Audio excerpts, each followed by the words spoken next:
Halo teman-teman semua, apa kabar? Semoga teman-teman semua sehat ya. Kembali lagi di channel PD Programming bersama saya Alwin Fau. Dan di seri kali ini, atau di episode kali ini, kita akan belajar bareng tentang komposer. Seperti biasa, sebelum kita menggunakan komposer itu sendiri, maka saya akan bercerita sedikit, saya akan menjelaskan sedikit tentang komposer itu apa, bagaimana cara downloadnya, dan juga nanti bagaimana cara menginstalnya. Jadi di seri kali ini saya akan menjelaskan bagaimana cara menginstal komposer itu sendiri, dan kita akan praktekkan juga nanti sekilas tentang perintah-perintah yang biasa digunakan untuk komposer. Oke. Nah, apa itu komposer?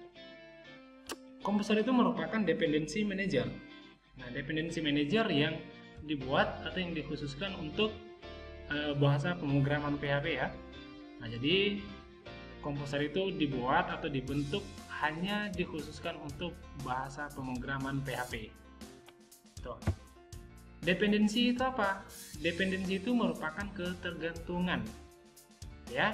Jadi ketergantungan antara satu program dengan library pemrograman.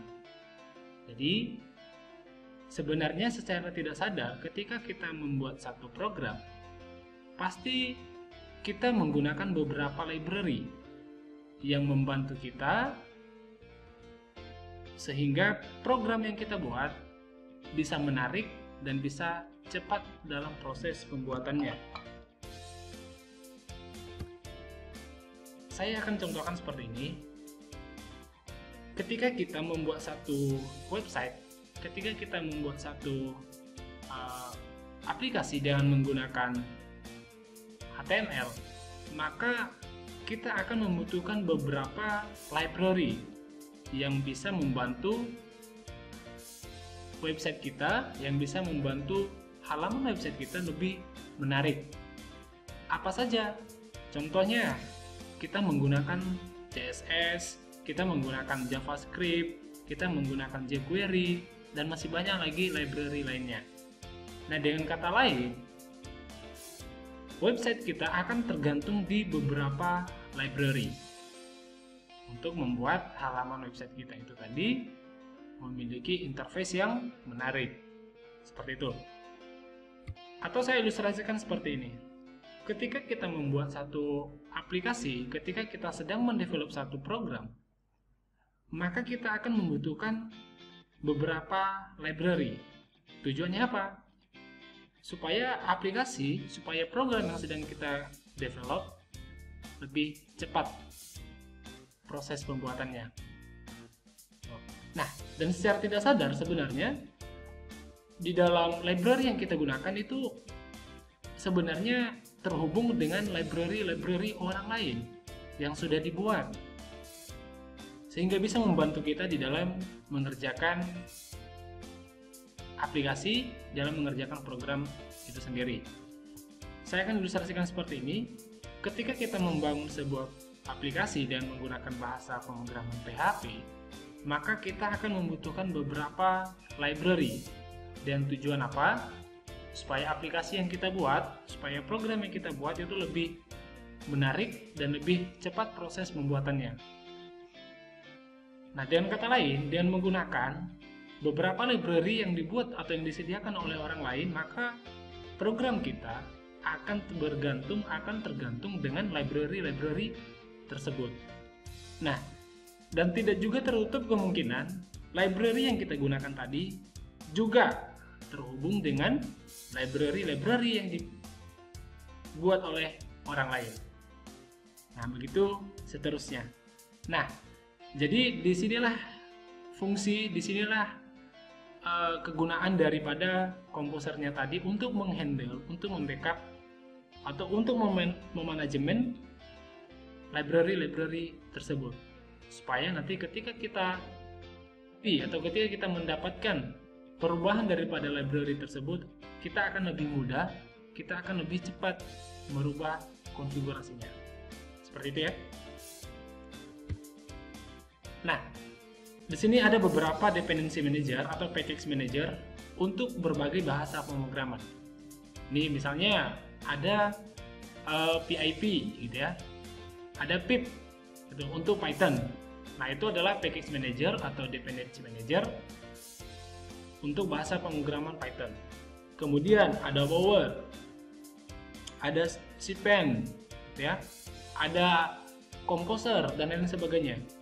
Nah, jadi kalau misalnya nanti teman-teman ingin mengembangkan atau ingin tahu lebih dalam tentang package manager ini atau dependency manager ini, silahkan di browsing ya, silahkan di searching dari beberapa dependency manager atau package manager yang saya tampilkan di sini.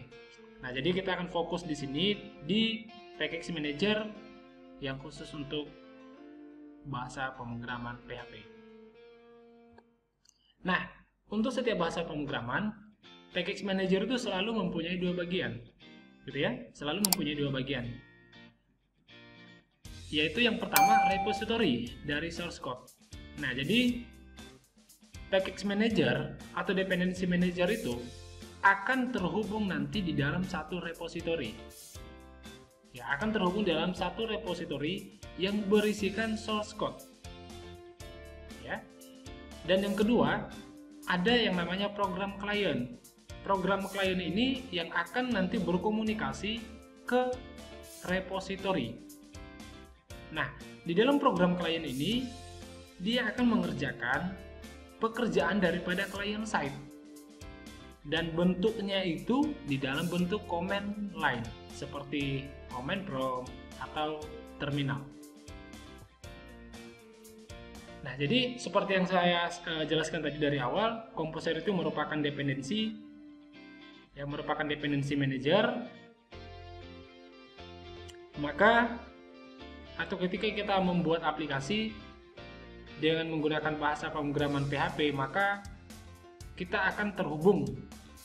Maka kita akan membutuhkan Composer untuk memanage library yang digunakan. Dan kemudian Composer itu juga akan terhubung di dalam satu repository.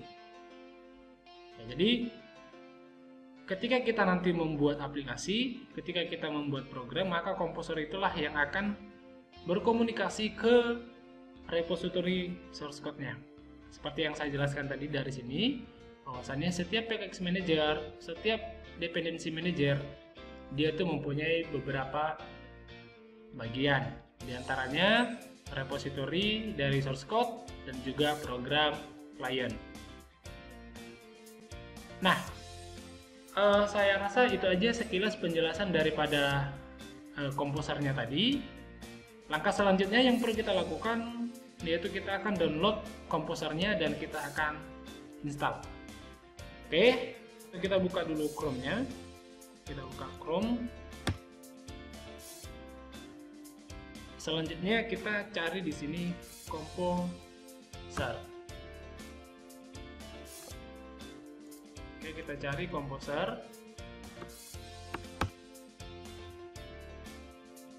Oke, nanti silahkan dibuka namanya Get Composer di sini. Nah, jadi di sini ada beberapa menu yang disediakan ketika kita membuka website resminya Composer. Nah, jadi kita klik dulu yang pertama di bagian Getting Started. Kita klik. Nah, kita lihat. Oke ya. Di sini di introduction-nya ini dijelaskan bahwasannya Composer itu merupakan salah satu alat untuk dependency manager di PHP, untuk PHP itu sendiri. Nah, jadi Composer ini seperti yang saya sampaikan tadi dari awal, bahwasannya itu merupakan dependency manager untuk PHP. Dan kemudian Composer itu sama dengan NPM ya, yang dibuat atau yang dikhususkan untuk Node.js atau bundler untuk Ruby.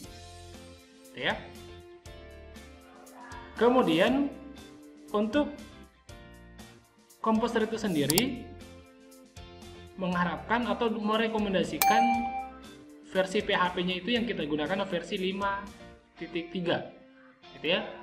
Jadi ini silakan diperhatikan pastikan teman-teman ketika menggunakan Composer ini, pastikan PHP-nya itu sudah versi yang 5. Kemudian untuk instalasinya, ya untuk instalasi itu bisa diinstal di sistem operasi Linux, Unix atau macOS dan juga Windows. Nah, sekarang kita kembali ke atas. Nah, kita akan download sekarang Composernya. Kita klik di sini download.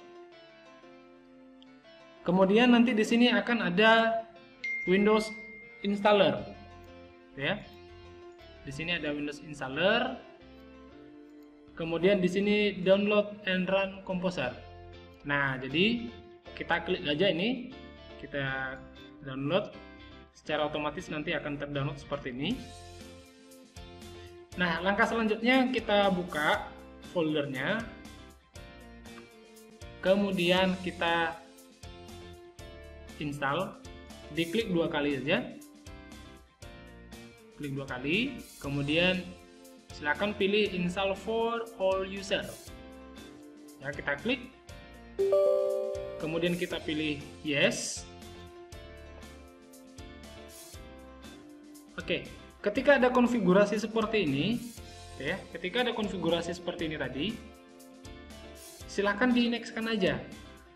Yang ini nggak usah dicentang, tekan aja. Kemudian ketika kita next, maka Composer itu tadi akan mencari folder SAM dan folder PHP kita. Ya, dia akan mencari otomatis. Jadi buat teman-teman kalau misalnya mau install ini nggak usah diganti, dibiarkan saja. Ini defaultnya. Kita next-kan aja. Kita tunggu proses instalasinya. Oke. Ketika dia minta use proxy server, ini dikosongkan saja, langsung di next-kan aja. Nah, jadi kalau misalnya sudah kita memiliki versi PHP yang versi 7 atau setiap PHP yang kita install di dalam laptop kita, maka secara otomatis nanti akan kita ketahui di sini versi PHP yang kita gunakan itu versi berapa. Nah, seperti yang dijelaskan tadi, bahwasannya versi PHP yang kita gunakan itu minimal versi 5.3.2. Jadi jangan di bawahnya. Oke, kita langsung install. Kita klik install. Kita tunggu.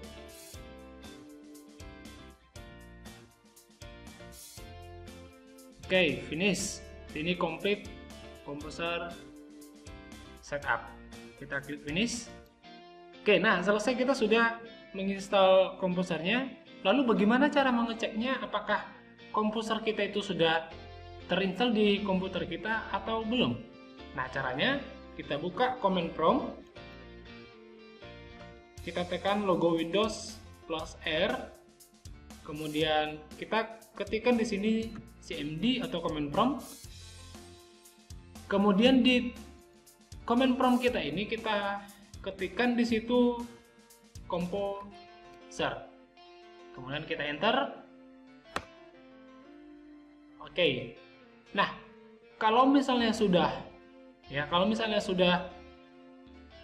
ada pesan seperti ini, berarti Composer kita sudah berhasil kita install di PC kita. Lihat versi yang saya gunakan di sini yaitu versi 2, ya. Composer itu versi 2.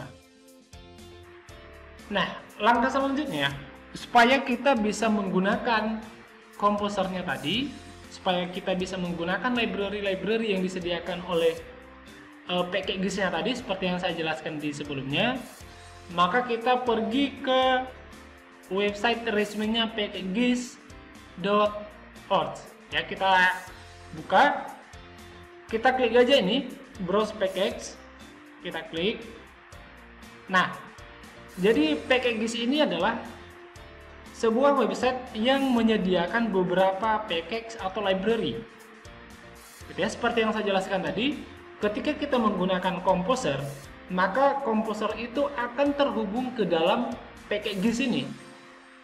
Nah, kemudian kalau misalnya kita mau menggunakan beberapa library yang ada di PKGIS-nya ini, maka kita gunakan perintah-perintah daripada program kliennya tadi, ya. program klien tadi seperti yang saya jelaskan, bahwasannya dialah yang akan berkomunikasi ke repository. Nah, jadi repository itu adalah ini, package yang tadi, yang menyediakan semua library untuk PHP itu sendiri. Nah, kita akan gunakan satu library namanya Faker. Kita cari aja di sini Faker. Kita klik ini. Nah, sebelum kita gunakan, kita lihat dulu ya. Di sini dijelaskan bahwasannya library Faker ini merupakan library PHP yang digunakan untuk mengenerate data palsu. Jadi, ketika kita membuat satu aplikasi, ketika kita membuat satu website yang barangkali membutuhkan data yang banyak, nah nanti bisa kita gunakan data ini sementara, ya data palsu ini yang di-generate dan menggunakan Faker ini untuk simulasi daripada data di website kita atau data di aplikasi kita. Jadi bisa kita gunakan plugin ini atau library ini. Oke. Kemudian ini seperti yang dijelaskan tadi, bahwasannya versi PHP-nya itu harus versi yang 5. Dan kemudian masih banyak juga perintah-perintahnya di sini atau dokumentasinya, silakan nanti dipelajari aja, silakan dipahami.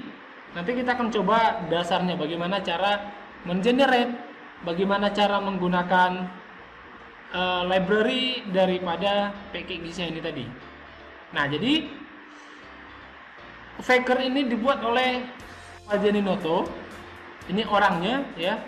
Nah, ketika kita menggunakan library atau package daripada package-nya ini, maka kalian lihat ini ada satu perintah di setiap library yang kita akses. Nah, ini menginformasikan ke kita ketika kita menggunakan library tersebut, maka kita harus buat perintah ini untuk mendownload library tersebut. Nah, bagaimana caranya supaya bisa kita download? Nah, caranya seperti ini. Kita kembali ke terminalnya tadi atau ke command prompt kita. Nah, sekarang saya akan pindahkan direktorinya dulu ya. Saya akan berpindah direktori dulu. Karena secara defaultnya ketika kita jalankan command prompt kita, maka direktori akan diarahkan ke local disk C, users, dan nama PC kita. Ya. Nah, saya akan berpindah direktori dulu. Saya akan pindahkan ke folder SAM dan folder htdocs. Saya buat cd local disk C /sum. Oke. Nah, sekarang saya sudah berpindah ke local disk C dan direktori SAM atau di dalam folder SAM. Nah, coba kita cek apa saja folder yang ada di dalam SAM itu sendiri. Nah, bagaimana cara ngeceknya? Kita buat dir/w. Enter. Nah, inilah semua folder yang ada di dalam SAM kita tadi. Yang ada di dalam folder SAM. Nah, kita lihat ada nggak folder htdocs di sana? Oke, ini ada. Nah, sekarang kita akan masuk ke dalam folder ini. Oke, kita masuk cd htdocs. Enter. Sekarang kita sudah masuk ke dalam htdocs-nya dan sekarang kita akan coba lihat di sini. Belum ada satu folder yang namanya belajar komposer. Nah, atau kita cek dulu di local disk-nya SAM htdocs. Di sini belum ada folder belajar komposer. Nanti kita akan buat foldernya di sini dengan menggunakan perintah-perintah yang biasa digunakan di command line, ya. Nah, kita kembali ke terminal kita. Nah, di sini kita buat perintahnya mkdir. Namanya mkdir. Ini maksudnya make directory, buatkan folder dengan nama belajar komposer. Enter. Oke, kita lihat ya. Kita lihat apa isi yang ada di dalam folder htdocs ini. Atau kita cek dulu di sini. Di dalam folder htdocs kita tadi. Oke, sekarang sudah ada folder belajar komposer. Nah, sekarang kita akan masuk lagi ke dalam belajar komposer itu. Kita buat belajar komposer. cd change directory belajar komposer.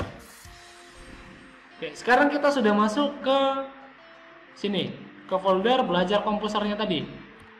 Langkah selanjutnya yang perlu kita lakukan adalah kita ke website resminya tadi, di website pkgis-nya. Kita kopikan ini, kita install library faker-nya tadi. Kita pastekan aja di sini. Kemudian kita enter. Kita tunggu proses instalasinya.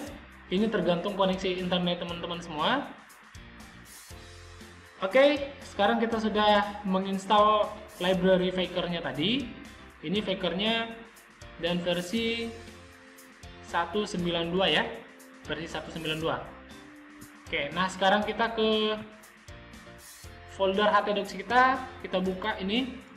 Oke, nah sekarang ini sudah ada library faker-nya tadi di dalam folder belajar komposer. Nah, bagaimana cara menggunakannya? Nah, cara menggunakannya itu kita terlebih dahulu membuka folder belajar komposer ini ke dalam text editor kita. Oke, kita buka dulu. Kita buka Visual Studio Code.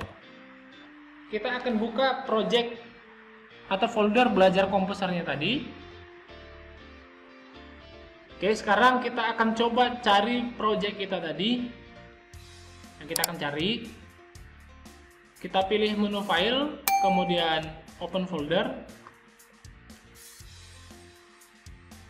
Kita cari belajar komposer ya, yang ada di dalam folder local disk C, SAM, htdocs, dan belajar komposer.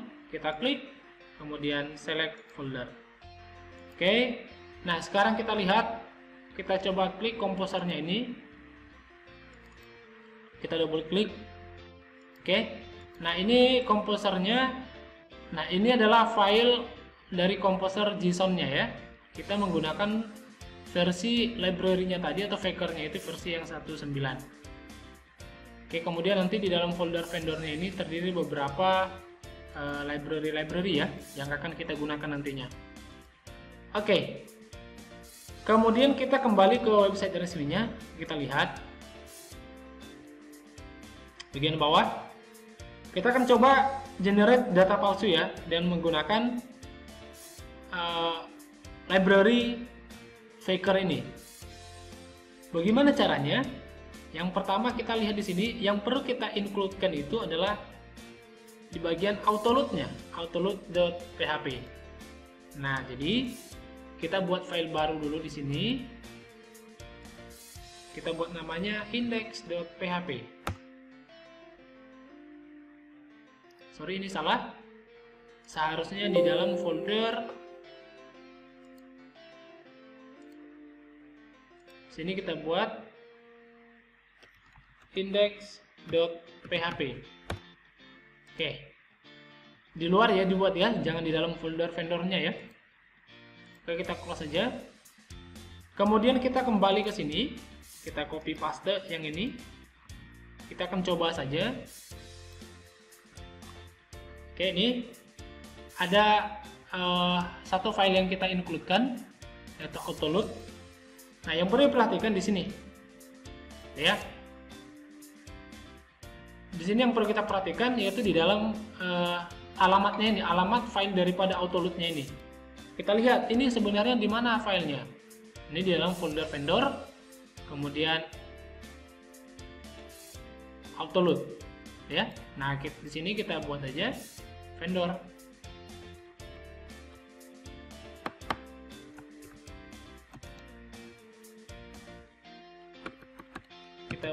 Kita ganti dulu direktorinya ke vendor, Kemudian coba kita buka di browser kita, localhost, belajar komposer.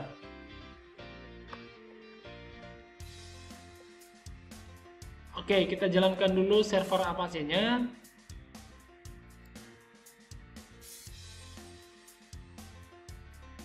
Oke, kita refresh lagi. Oke, ini error. Line 3 kita coba perbaiki. Vendor, kemudian di dalam folder Fazaninoto, ya. Kita buat lagi Fazaninoto. Oke, kita coba refresh browsernya. Oke, tidak ada error, berarti sudah benar. Nah, langkah yang kedua, bagaimana cara menggunakan Faker tadi? Coba kita lihat lagi di library-nya. Nah, kita akan gunakan ini, Faker. Kita copy aja ini, kita copy. Kita letakkan di bawahnya. Nah, ini adalah perintah yang digunakan ya untuk mengenerate namanya tadi. Kemudian ada beberapa properti nanti yang akan kita gunakan. Propertinya itu apa saja? Ini ada name, ada address, ada text, dan lain sebagainya. Gitu. Nah, sekarang kita akan coba generate datanya. Kemudian kita buat di sini echo Faker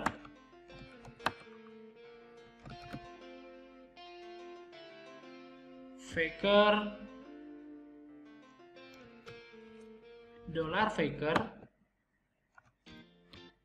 kemudian di sini name.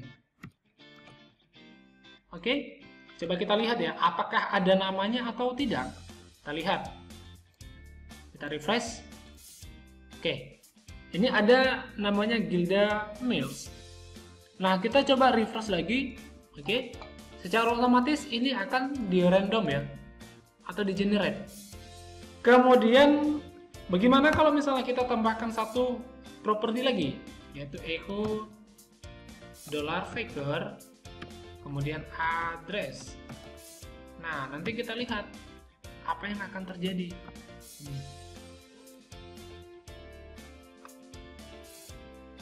Faker. Oke, benarnya. Oke, di sini ada nama dan alamat di sini. Bagaimana kalau misalnya kita mau nampilin data lebih dari 50? Boleh, kita gunakan aja atau kita buat di dalam pelanggan. For i sama dengan 1. For i sama dengan 1, i lebih besar daripada 30, 50, i plus plus. Oke, sekarang kita coba copy paste ini, kita pindahkan ke sini. Oke, coba kita generate datanya, kita refresh. Oke, sekarang ini sudah ada semua nih datanya. Ini adalah data sebanyak 50. Nah, coba kita buat di sini supaya lebih bagus. Di sini kita buat BR-nya. Refresh. Oke, ini sudah ada. Kemudian coba kita pisahkan dulu datanya biar rapi.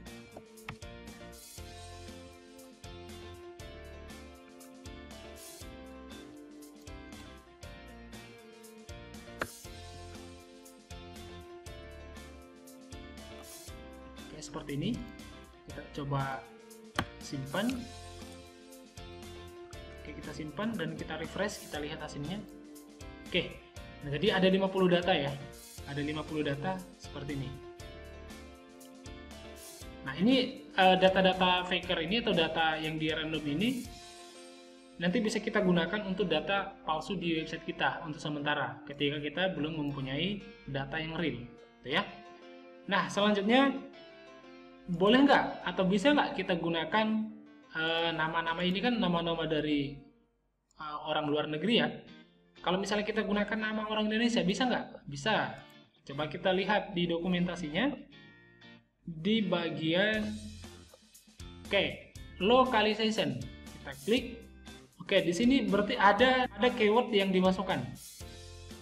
Ada keyword yang dimasukkan di dalam folder Faker Factory Create. Nah, coba kita lihat untuk Indonesia itu kodenya apa. Yang folder Faker, kemudian di dalam folder src, dan kemudian di sini kita lihat di dalam folder provider. Nah, kita cari aja kode untuk Indonesia. Kita cari.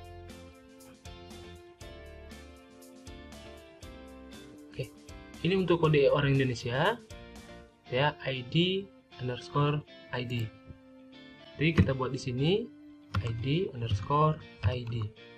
Sekarang kita simpan dan kita lihat di browser apakah datanya tadi berubah. Kita refresh. Nah, seperti ini ya. Ini sekarang sudah berubah. Kita refresh lagi. Sekarang sudah berubah. Nah, coba dilihat di sini ada nggak nama kalian gitu. Di refresh seterusnya akan di random, akan dibuat terus nama yang baru. Gitu.